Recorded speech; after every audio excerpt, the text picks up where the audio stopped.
So hello students and welcome back to yet another video on All India Rank Cartel where rank is ritual। आज हो गया है 19 जनवरी। मुझे पता है जेईई मेंस 2026 एस्पिरेंट्स के दिल जो है बहुत जोर जोर से धड़क रहे होंगे और धड़कना बनता भी है। सबका दिल धड़कता है, नर्वसनेस रहती है, एंजाइटी रहती है। समझ में नहीं आता है कि इतने बड़े दिन का प्रेशर कैसे हैंडल करेंगे। मैं एक छोटा सा वीडियो मैं और आदित्य सर आपके साथ लेकर आए हैं कुछ लास्ट मोमेंट टिप्स जिससे कि आपके एग्जाम रिलेटेड जितने भी स्ट्रेस है वो दूर हो जाए। 15-20 मार्क्स भी आपके अगर इस वीडियो से बढ़ जाते हैं तो मुझे लगा है कि हमने आपके लिए बहुत बड़ा काम कर दिया। ठीक है, सबसे पहले मैं आपको बोलूंगा कि कुछ एक बार सिलेबस आप सिलेबस आप जितना पढ़ चुके हैं उस पे अब इस मोमेंट पे मैं बोलूंगा कि आप स्टॉप लगा दीजिए। और मैं जो टॉपिक आपको बोल रहा हूं, ठीक है, और सर जो फिजिक्स में आपको टॉपिक बोल रहे हैं, ठीक है, उस टॉपिक पे आप लोग अगर नहीं छोड़ दिए हैं तो जरूर से कवर कर लीजिए क्योंकि क्वेश्चन उससे जरूर रहेगा। ठीक है, और ये टॉपिक्स कौन से होने वाले हैं पहले फिजिक्स में आपको सर बताएंगे और फिर मैं केमिस्ट्री में आपको बताऊंगा। सर कुछ बोल रहे थे आप? हाँ, मैं ये बोल रहा हूं कि ये ऐसे टॉपिक है कि जैसे आप इसमें अगर आप लास्ट मोमेंट भी ये स्टडी करके जाते हैं, हाँ, तो ये कोई रोटेशन और जैसे बड़ी बड़ी टॉपिक्स नहीं है। लास्ट मोमेंट स्टडी बस आपका ये होना चाहिए कि ये टॉपिक कवर अप होना चाहिए। बस अगर ये कवर हो गया तो आप श्योर शॉर्ट क्वेश्चन मार कर आएंगे। और सबसे बड़ी चीज है इसमें कि इन टॉपिक से जो क्वेश्चन रहेंगे ना उसको आप मार तो देंगे ही, आपको टाइम बचने वाला है इस क्वेश्चन में।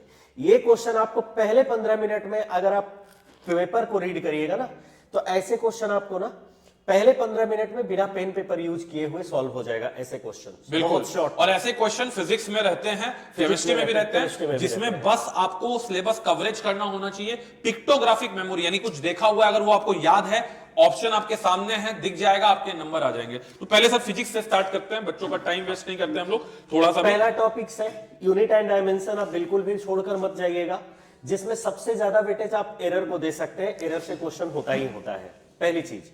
दूसरा आपका आ गया रेजोनेंस ट्यूब एंड बीट्स। इससे क्वेश्चन होता ही होता है और बहुत ही सिंपल क्वेश्चन होंगे। ठीक है, तीसरा हो गया ईएम वेव डायरेक्ट। जो 3 फॉर्मूले हैं ईएम वेव डायरेक्ट वहीं से क्वेश्चन आएंगे। डायरेक्ट वो फॉर्मूला भी अगर देखा हुआ है ना तो फॉर्मूला का बस एक बार एक्सप्लेनेशन देख लीजिएगा कि क्या क्या टर्मिनोलॉजी है उसका, दैट इज इंपॉर्टेंट। तीसरा हो गया इलेक्ट्रिकल इंस्ट्रूमेंट्स, जैसे गैल्वेनोमीटर का एमीटर और वोल्टमीटर में कन्वर्जन। इससे क्वेश्चन आते रहते हैं।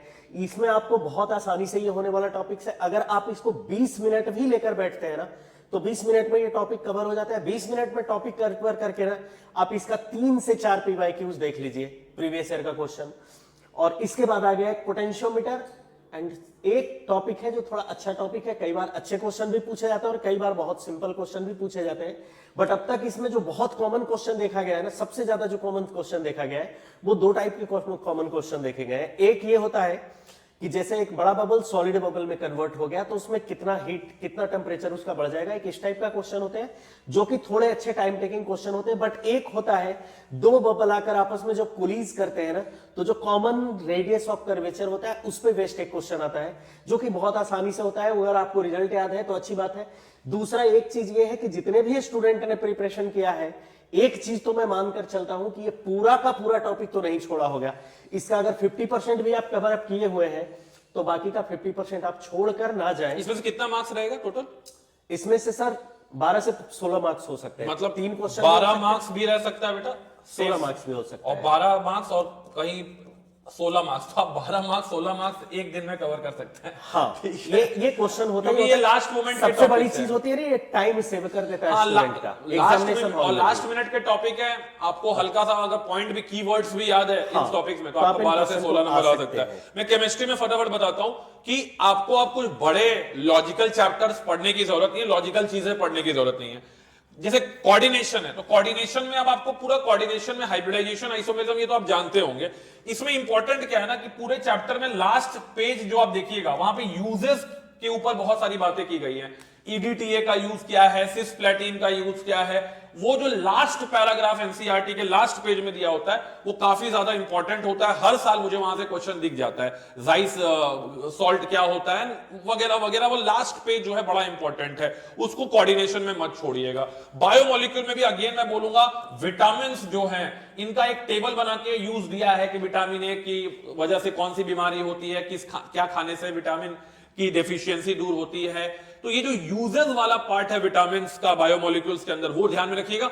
मैं हमेशा बोल रहा हूं कि ऑर्गेनिक केमिस्ट्री में जो भी चैप्टर्स है, जैसे अल्काइल हैलाइड का चैप्टर आप देखेंगे, वहां पे आपको डीडीटी, फ्रेयॉन्स, ये सब यूजेस वाला जो पार्ट है वो देखकर जाना चाहिए, क्योंकि वहां से क्वेश्चन निकल सकते हैं। मतलब कि ऐसे question out of the box होते हैं। आप पूरा alkyl halide SN1 SN2 E1 E2 पढ़ के गए, फ्रेयॉन्स डीडीटी पे क्वेश्चन आ गया, तो वो एस्पिरिन पे क्वेश्चन आ गया। तो यूजेस वाला पार्ट जो ट्रिवियल फैक्ट्स वाले पार्ट होते हैं ऑर्गेनिक केमिस्ट्री में, ठीक है, उसको आप जरूर कवर करिएगा। इसके अलावा आप मान के चलिएगा सॉल्ट एनालिसिस जो है, इसका एक टेबल होता है जिसमें ग्रुप रिएजेंट्स दिए होते हैं, ठीक है ना। वो टेबल भी अगर आप खाली करके चले जाइएगा, जिसमें ग्रुप रिएजेंट मेंशन होते हैं, कटायंस मेंशन होते हैं, वो टेबल में क्या प्रेसिपिटेट बन रहा है, क्या है, वही खाली पढ़ के चले जाइएगा।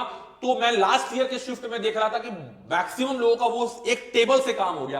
तो आपको अगर सॉल्ट एनालिसिस बहुत फियर दे रहा है, आपका कवर अप नहीं है, वो एक टेबल जिसमें कि पूरा का पूरा रिएजेंट, ग्रुप रिएजेंट दिया हुआ है, वो ध्यान में रख लीजिएगा। खाली ये देख लीजिएगा कि किस कटायन के लिए कौन सा टेस्ट है, नाम यानी कीवर्ड्स अगर आपको याद है तो बेटा आपकी बहुत अच्छी खासी जो मार्क्स है वो बढ़ सकती है। लास्ट मोमेंट में मैं बोलूंगा पी ब्लॉक को आप एकदम लाइट स्टडी करके जा सकते हैं, ठीक है ना, साइज वगैरह ये सबको मत छोड़िएगा। और अगेन बाकी फिजिकल केमिस्ट्री आपका रेडी होगा, आपका ऑर्गेनिक में most of the logical things ready होंगे। लेकिन ये ऐसे टॉपिक्स हैं जैसे कि अगर आप जेईई मेंस का सिलेबस देखिएगा, उसमें मोर सॉल्ट, एक मुझे लगता है 10 मिनट का टॉपिक है, मोर सॉल्ट एंड पोटाश वाला, मैंने इसमें वीडियो भी बनाया हुआ है, ठीक है। इसके अलावा आप देखिएगा प्रिपरेशन जो है, प्रिपरेशन पे आपका लायोफिलिक सॉल्ट, ठीक है, lyophilic salt and lyophobic salt, ठीक है, इसके प्रिपरेशन पे लायोफोबिक सॉल्ट, तो इसके प्रिपरेशन पे आपका हो सकता है सवाल आ जाए, क्योंकि अलग से इसको मेंशन किया गया है। तो जो भी टॉपिक्स अलग से एकदम मेंशन किया गया है, मोर सॉल्ट, पोटाश आलम, ठीक है। हां, इसके अलावा आप क्रोमैटोग्राफी वाला जो टेक्निक है, ठीक है ना, क्रोमैटोग्राफी, फ्रैक्शनल डिस्टिलेशन, ठीक है, या डिस्टिलेशन का पूरा जो एनसीईआरटी के क्लास 11 के जीओसी वाले चैप्टर में, ठीक है, दिया हुआ है, जो क्वांटिटेटिव मेथड्स ऑफ प्योरिफिकेशन है या सेपरेशन है, जिसमें फ्रैक्शनल डिस्टिलेशन, क्रोमैटोग्राफी का अलग अलग टाइप, वो एनसीईआरटी से बस आप 10 मिनट पढ़ लीजिएगा, यहां से बेटा सवाल एक आपको दिख ही जाएगा, एकदम मान के चलिए। अब ये पूरा का पूरा जो आप यहां पे मैंने लिखा है ना, इसका अगेन मैं बोल सकता हूं कि आपका एकदम एग्जैक्ट मैं आपको बता देता हूं कि यहां से 16 मार्क्स एग्जाम में रहते हैं, 16 मार्क्स के क्वेश्चन यहीं से आ जाते हैं। और मात्र इसको कवर करने में मैं आपको बता देता हूं कि टोटल अगर आप कवर करने में जाएंगे, आपको ज्यादा से ज्यादा पूरा चीज कवर करने में 3 घंटे लगेंगे। तो अभी से अगर आप 3 घंटे में कुछ भी लॉजिकल और जितना आपने समझा हुआ था, ये किया हुआ था, वो छोड़ दीजिए, ये इसमें से कोई टॉपिक मत छोड़िएगा। ये सर जैसे आपको बता रहे हैं कि 5 मिनट के अंदर, ये 5 मिनट के अंदर सवाल बनने वाले हैं। 5 मिनट भी मैं ज्यादा बोल रहा हूं, क्योंकि 16 नंबर यानी 4 क्वेश्चन आ रहा है, और 4 क्वेश्चन मतलब अगर एक क्वेश्चन को पढ़ने का आप पूरा ले ले 7-8 मिनट, नहीं, मेरा तो यहां पे 4 मिनट लगेगा। 4 मिनट हम मैक्सिमम मान के चल रहे हैं कि आपको इस पूरे 4 नंबर के लिए 4 मिनट लगेगा। और सर का भी ये जो पूरा टॉपिक है इसमें 7 मिनट लगेगा। तो 7 मिनट अगर मान के चले और 4 मिनट यहां मान के चले, 11 मिनट में 16 और 16 32 नंबर कंफर्म हो जाएगा। इससे क्या होगा कि आपका मोमेंटम जो है बहुत शानदार बन और जाएगा। सबसे बड़ा चीज है कि इस क्वेश्चन को अटेम्प्ट कब करना चाहिए, बिल्कुल जिस समय आप एग्जामिनेशन हॉल में इंटर किए हैं ना, पहले 15 मिनट में आप पूरे क्वेश्चन को रीड कर जाइए, और ऐसे क्वेश्चन जो दिखता है वो मैं वही बता रहा हूं कि एग्जाम अटेम्प्ट कैसे करना है, सबसे स्लो प्रोसेस वही होता है। अब मैं आपको लास्ट बता दे रहा हूं एग्जाम अटेम्प्ट कैसे करना है, ठीक है ना, एग्जाम अटेम्प्ट कैसे करना है, और बहुत सीधा तरीके से बता रहा हूं, इसको सुन लीजिएगा, अप्लाई कर लीजिएगा। आपका जो भी सब्जेक्ट फेवरेट हो यार, फिजिक्स, केमिस्ट्री, मैथ, सबसे पहले मैं बता दे रहा हूं, जितने भी हमारे मैथमेटिक्स वाले स्टूडेंट हैं जिनका मैथमेटिक्स बहुत अच्छा है, उनसे भी मेरा निवेदन है, भैया मैथ्स पहले अटेम्प्ट मत करना। सबसे पहले अटेम्प्ट करना बेटा या तो केमिस्ट्री, ठीक है, मैं तो केमिस्ट्री ही बोलूंगा, आप फिजिक्स भी कर सकते हैं, ठीक है, और सेकेंड पे आप अगर केमिस्ट्री पहले कर रहे हैं तो सेकंड पे फिजिक्स, और अगर फिजिक्स पहले कर रहे हैं तो केमिस्ट्री आपका सेकंड पे, यही आपका पहला होना चाहिए। हर हालत में मैथ्स लास्ट में करिएगा, हर हालत में मैथ्स लास्ट में करिएगा। सर ने जैसा बताया कि जो 16 नंबर इसमें आ रहे हैं, आपके 16 मार्क्स इसमें आ रहे हैं और 16 मार्क्स इसमें आ रहे हैं, ये 32 मार्क्स के लिए मात्र आपको 10 मिनट खर्च करने पड़ेंगे। ये 32 मार्क्स के लिए, ये 32 मार्क्स के लिए सिर्फ आपको 10 मिनट जाएंगे, ठीक है। और मैं आपको बता रहा हूं कि मेरे बहुत सारे स्टूडेंट पूरे फिजिक्स और केमिस्ट्री को 1.5 घंटे में सॉल्व कर लेते हैं, जो अच्छा बच्चा है। यानी आपके पास कोई प्रेशर नहीं रहेगा, ठीक है। और मैथ्स में आपको अगर ज्यादा टाइम डिवोट करना है तो आप 1.5 घंटे डिवोट कर सकते हैं। लेकिन मैथ्स, फिर से बोल रहे हैं, कान में सुन लो, ईयरफोन लगा के, कि मैथ्स पहले अटेम्प्ट मत करना, क्योंकि मैथ्स लेंदी होता है, मैथ्स थोड़ा टफ होता है। अगर आप स्टार्टिंग के 1-2 क्वेश्चन में बेटा फंस गए ना, तो आपका पूरा एग्जाम में नर्वसनेस कैरी हो जाएगा, मोमेंटम टूट जाएगा, कॉन्फिडेंस टूट जाएगा। और मैं बार बार बोलता हूं कि जेईई मेन का एग्जाम हो, चाहे क्रिकेट का मैच हो, अगर किसी प्लेयर का मोमेंटम टूट गया बेटा, तो आप देखते होंगे कि आईपीएल मैच हो रहा है या ओडीआई मैच हो रहा है, मैच होते होते बीच में ड्रिंक्स ब्रेक हो गया, ड्रिंक्स ब्रेक के बाद विकेट गिर जाती है। क्यों? क्योंकि प्लेयर का मोमेंटम टूट जाता है। उसी तरीके से एग्जाम देते वक्त आपके 10 मिनट का जो 15 मिनट का मोमेंटम होता है, वो बहुत ही तगड़ा मोमेंटम होता है। वो मोमेंटम आपको डिसाइड करता है कि आप 99 परसेंटाइल्स के कितने ऊपर छलांग लगाएंगे, 99.99 लाएंगे, 99.5 लाएंगे। इसलिए स्ट्रैटेजी बहुत इंपॉर्टेंट होता है। इसलिए फिजिक्स और केमिस्ट्री में मैं आपको बोलूंगा कि केमिस्ट्री पहले अटेम्प्ट करिए, फिर फिजिक्स पे जाइए, या फिजिक्स अटेम्प्ट कर सकते हैं, केमिस्ट्री पे जाइए, और जो आसान वन लाइनर वाले क्वेश्चन होते हैं उसको पहले अटेम्प्ट करिए 10 मिनट में। 10 मिनट में खाली स्क्रॉल करिए वैसे क्वेश्चन के लिए। पहले 10 मिनट में आप जो भी पेपर अटेम्प्ट करने जा रहे हैं ना, पहले कोशिश करिए कि पहले 10 मिनट में आप उस पूरे पेपर को रीड कर लीजिए, उस सब्जेक्ट का जो भी पहले अटेम्प्ट। मतलब स्क्रॉल करते जाइए, खट खट खट खट स्क्रॉल करते जाइए, जो देखिए कहां वन लाइनर है। अगर आप 10 से 15 मिनट भी ले लेते हैं और पूरे पेपर को रीड कर जाते हैं ना, तो मेक श्योर कि चाहे वो फिजिक्स हो चाहे वो केमिस्ट्री हो, उस 15 मिनट में आपको 15 से 16 मार्क्स के ऐसे क्वेश्चन मिल जाएंगे जो कि डायरेक्ट बिना पेन पेपर के होने वाले हैं।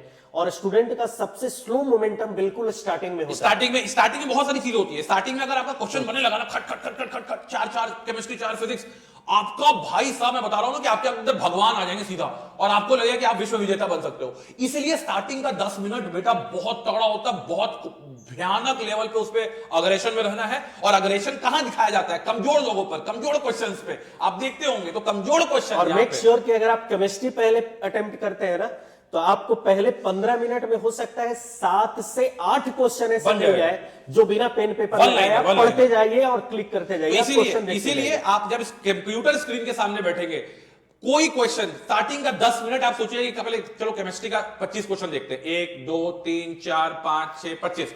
फिर वो देखने के बाद जैसे सर ने बताया कि फिजिक्स पे आ जाइए, फिजिक्स वो तो आंसर मार्क करते हुए चलिएगा, फिजिक्स पे आ जाइए 1 2 3, आपको समझ में तो आ ही जाएगा कि यार रेजोनेंस ट्यूब का क्वेश्चन है, एरर का क्वेश्चन है, यूएनडी का क्वेश्चन है, कहां का क्वेश्चन है, यूजेस का क्वेश्चन है। तो वैसा 4-5 क्वेश्चन जो आपको मिल जाएगा ना, तो बेटा 10 मिनट के अंदर आपका जहां 40 नंबर बना, उसके बाद आपके अंदर एक अलग एनर्जी आ जाएगी और आपको लगेगा कि आप विश्व विजेता बनने वाले हैं, आप 99 परसेंटाइल के ऊपर जाने वाले हैं। और ये स्ट्रैटेजी जो बेटा है आपको वही बता सकता है जो इसने इस एग्जाम को जिया है, सीखा है, अपने बच्चों को बहुत बार सिलेक्ट करवाया है। इसलिए इस स्ट्रैटेजी को ध्यान में रखिएगा। मैथ्स को बेटा पहले अटेम्प्ट मत करिएगा।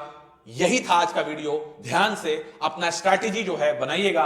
स्ट्रैटेजी जो होता है बहुत इंपॉर्टेंट होता है। आपने 2 साल कितनी पढ़ाई की है वो तो मैटर करेगा ही, लेकिन जो लास्ट का 40 नंबर आपके या तो बढ़ेंगे या 40 नंबर आपके कम हो जाएंगे, ये सिर्फ स्ट्रैटेजी पर डिपेंड करता है। इसलिए स्ट्रैटेजी जो है वो पूरा रॉक सॉलिड रखेगा। छोटा सा वीडियो है। जय हिंद जय भारत। आपका एग्जाम 21 जनवरी को बिल्कुल धुआंधार हो। और कोलकाता के बच्चों के लिए हम लोग बताएंगे कि कोलकाता में हम लोग गीतू बिटन सेंटर पे 21 जनवरी को लाइव बच्चों के साथ रहेंगे। तब तक के लिए जय हिंद जय भारत, वंदे मातरम, जय बांग्ला।